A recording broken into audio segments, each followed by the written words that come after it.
Lesson 2. The Self-Mastery, Self-Direction Power of Concentration. Man, from a psychological standpoint of development, is not what he should be. He does not possess the self-mastery, the self-directing power of concentration that is his by right. He has not trained himself in a way to promote his self-mastery. Every balanced mind possesses the faculties whose chief duties are to engineer, direct, and concentrate the operations of the mind, both in a mental and physical sense. Man must learn to control not only his mind, but his bodily movements. When the controlling faculties, autonomic, are in an untrained condition, the impulses, passions, emotions, thoughts, actions, and habits of the person suffer from lack of regulation, and the procedure of mental concentration is not good, not because the mind is necessarily weak in the autonomic department of the faculties, but because the mind is not properly trained. When the self-regulating faculties are not developed, the impulses, appetites, emotions, and passions have full swing to do as they please, and the mind becomes impulsive, restless, emotional, and irregular in its action. This is what makes mental concentration poor. When the self-guiding faculties are weak in development, the person always lacks the power of mental concentration. Therefore, you cannot learn to concentrate until you develop those very powers that qualify you to be able to concentrate. So if you cannot concentrate, one of the following is the cause. 1. Deficiency of the motor centers. 2. An impulsive and emotional mind. 3. An untrained mind. The last fault can soon be removed by systematic practice. It is the easiest to correct. The impulsive and emotional state of mind can best be corrected by restraining anger, passion and excitement, hatred, strong impulses, intense emotions, fretfulness, etc. It is impossible to concentrate when you are in any of these excited states. These can be naturally decreased by avoiding such food and drinks as have nerve-weakening or stimulating influences, or a tendency to stir up the passions, the impulses, and the emotions. It is a very good practice to watch and associate with those persons that are steady, calm, controlled, and conservative. Correcting the deficiency of the motor centers is harder because as the person's brain is undeveloped, he lacks willpower. To cure this takes some time. Persons so afflicted may benefit by reading and studying my course, The Mastermind, to be published by Advanced Thought Publishing Corporation, Chicago, Illinois. Many have the idea that when they get into a negative state, they are concentrating, but this is not so. They may be meditating, though not concentrating.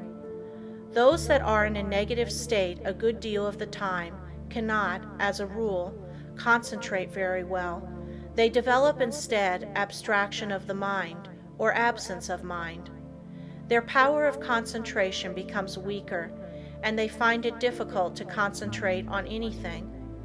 They very often injure the brain if they keep up this state. To be able to concentrate, you must possess strength of mind. The person that is feeble-minded cannot concentrate his mind because of lack of will. The mind that cannot center itself on a special subject or thought is weak. Also, the mind that cannot draw itself from a subject or thought is weak. But the person that can center his mind on any problem, no matter what it is, and remove any unharmonious impressions, has strength of mind. Concentration, first, last, and all of the time, means strength of mind. Through concentration, a person is able to collect and hold his mental and physical energies at work. A concentrated mind pays attention to thoughts, words, acts, and plans. The person who allows his mind to roam at will never accomplish a great deal in the world. He wastes his energies. If you work, think, talk, and act aimlessly, and allow your brain to wander from your subject to foreign fields, you will not be able to concentrate. You concentrate the moment when you say, I want to, I can, I will.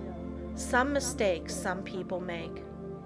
If you waste your time reading sensational stories or worthless newspaper items, you excite the impulsive and the emotional faculties, and this means you are weakening your power of concentration. You will not be a free engineer, able to pilot yourself to success. Concentration of the mind can only be developed by watching yourself closely. All kinds of development commence with close attention. You should regulate your every thought and feeling. When you commence to watch yourself and your own acts, and also the acts of other people, you use the faculties of autonomy, and as you continue to do so, you improve your faculties, until in time you can engineer your every thought, wish, and plan. To be able to focalize the mind on the object at hand in a conscious manner leads to concentration. Only the trained mind can focalize. To hold a thought before it until all the faculties shall have had the time to consider that thought is concentration. The person that cannot direct his thoughts, wishes, plans, resolutions, and studies cannot possibly succeed to the fullest extent.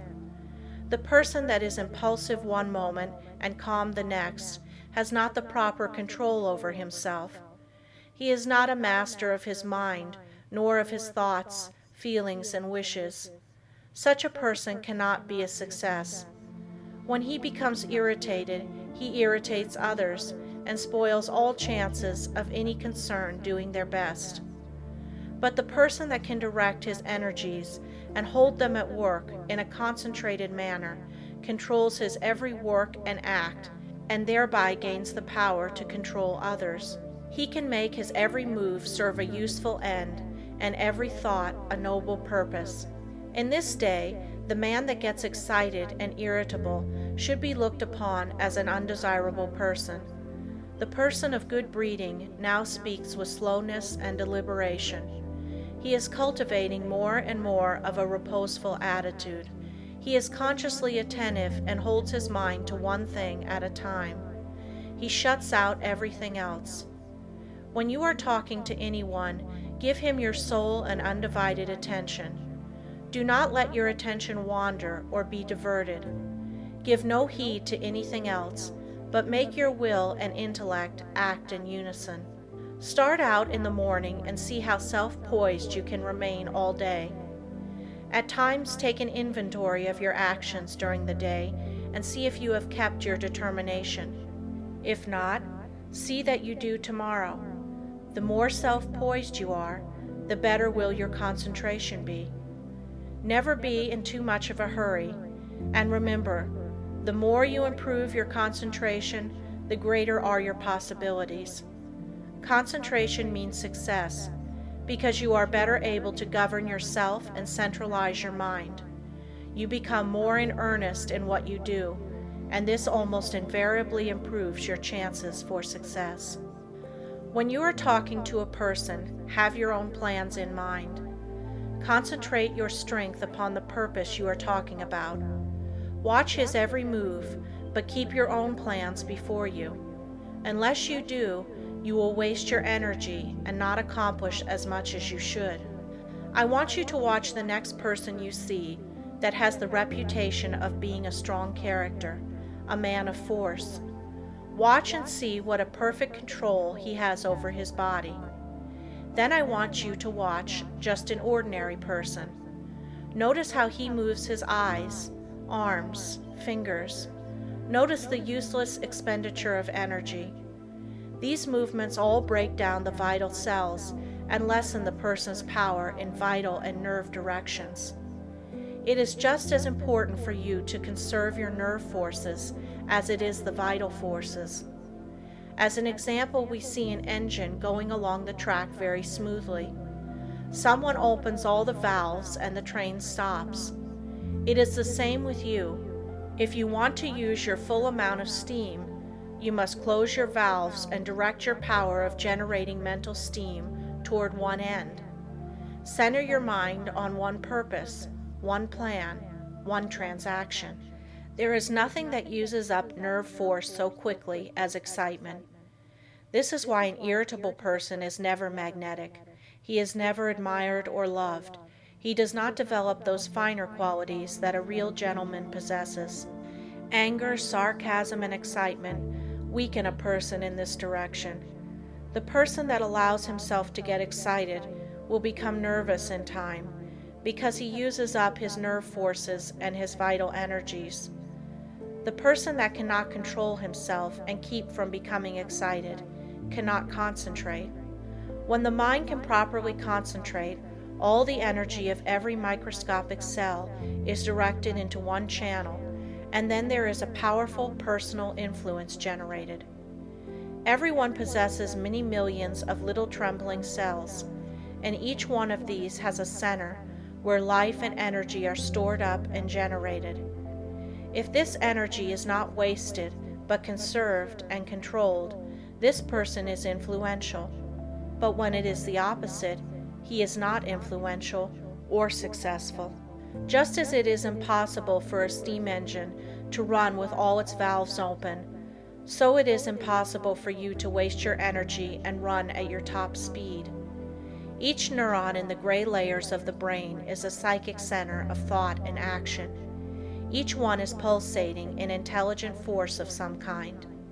And when this force, your thoughts and motions, are kept in check by a conservative, systematic, and concentrated mind, the result will be magnetism, vitality, and health. The muscles, bones, ligaments, feet, hands, and nerves, etc., are agents for carrying out the mandates of the mind. The sole purpose of the volitional faculties is to move the physical mechanism as the energy travels along the wires of nerves and muscles. Just for that reason, if you throw a voluntary control over these messages, impulses, thoughts, emotions, physical movements, and over these physical instruments, you develop your faculties of self-mastery. And to the extent you succeed here, in proportion will you develop the power of concentration. Any exercise or work that excites the mind, stimulates the senses, calls the emotions and appetites into action, confuses, terrifies, or emotionalizes, weakens the power of concentration. This is why all kind of excitement is bad. This is the reason why persons who drink strong drinks, who allow themselves to get into fits of temper, who fight, who eat stimulating food, who sing and dance and thus develop their emotions, who are sudden, vehement, and emotional, lack the power to concentrate. But those whose actions are slower and directed by their intelligence develop concentration. Sometimes dogmatic, willful, excitable persons can concentrate, but it is spasmodic, erratic concentration instead of controlled and uniform concentration. Their energy works by spells. Sometimes they have plenty, other times very little. It is easily excited, easily wasted. The best way to understand it is to compare it with the discharge of a gun. If the gun goes off when you want it to, it accomplishes the purpose. But if it goes off before you are ready for it, you will not only waste ammunition, but it is also likely to do some damage. That is just what most persons do. They allow their energy to explode, thus not only wasting it, but endangering others. They waste their power, their magnetism, and so injure their chance of success. Such persons are never well liked, and never will be until they gain control over themselves. It will be necessary for them to practice many different kinds of concentration exercises, and to keep them up for some time. They must completely overcome their sudden erratic thoughts and regulate their emotions and movements. They must from morning to night train the mind to be steady and direct and keep the energies at work. The lower area of the brain is the storehouse of the energy.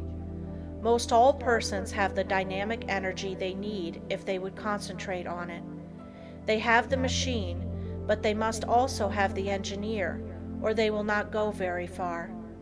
The engineer is the self-regulating, directing power. The person that does not develop his engineering qualities will not accomplish much in life. The good engineer controls his every act. All work assists in development.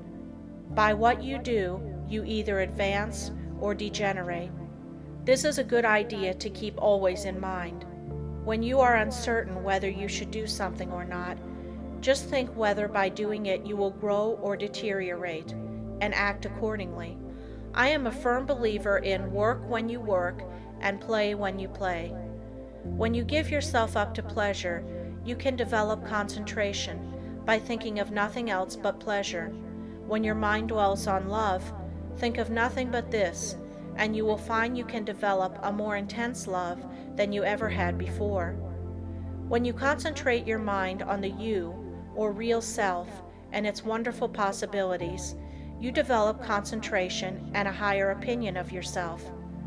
By doing this systematically, you develop much power, because you cannot be systematic without concentrating on what you are doing. When you walk out into the country and inhale the fresh air, studying vegetation, trees, etc., you are concentrating. When you see that you are at your place of business at a certain time each morning, you are developing steadiness of habit and becoming systematic.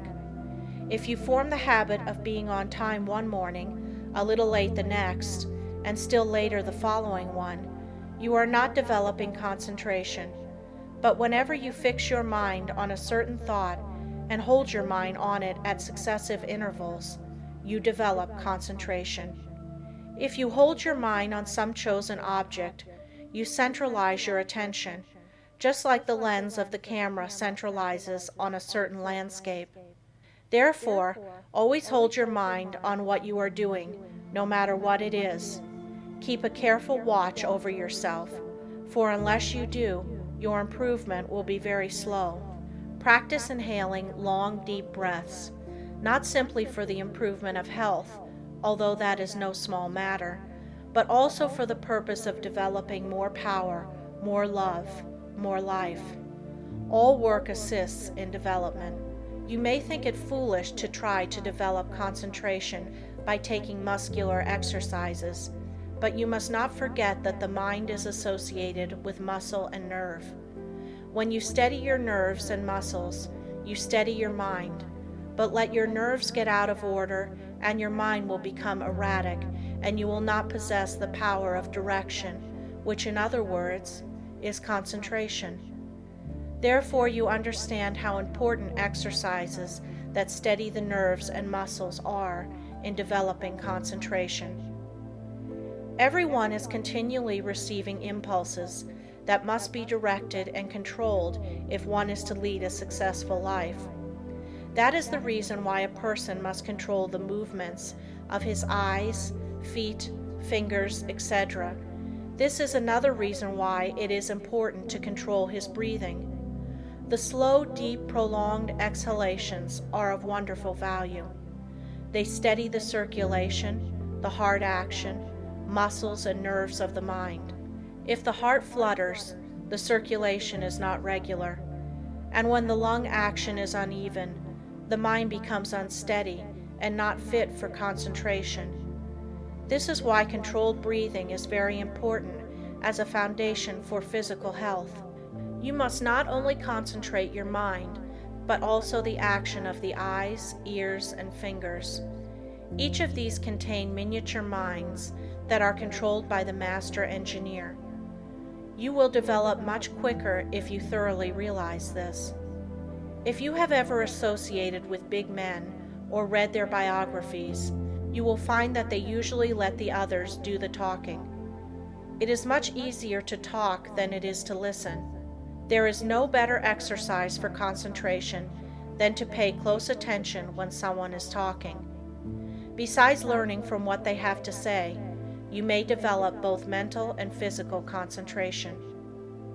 When you shake hands with someone, Just think of your hand as containing hundreds of individual minds, each having an intelligence of its own. When you put this feeling into your handshake, it shows personality. When you shake hands in a listless way, it denotes timidity, lack of force, and power of personality. When the hand grip is very weak and stiff, the person has little love in his nature, no passion, and no magnetism. When the handshake is just the opposite, you will find that the nature is also. The loveless person is non-magnetic, and he shows that he is by his non-magnetic handshake. When two developed souls shake hands, their clasps are never light. There is a thrill that goes through both when the two currents meet. Love arouses the opposite currents of the positive and negative natures. When there is no love, life loses its charm. The hand quickly shows when love is being aroused. This is why you should study the art of handshaking and develop your social affections. A person that loves his kind reflects love, but a person that hates reflects hate. The person with a bad nature, a hateful disposition, evil thoughts and feeling, is erratic, freakish, and fitful.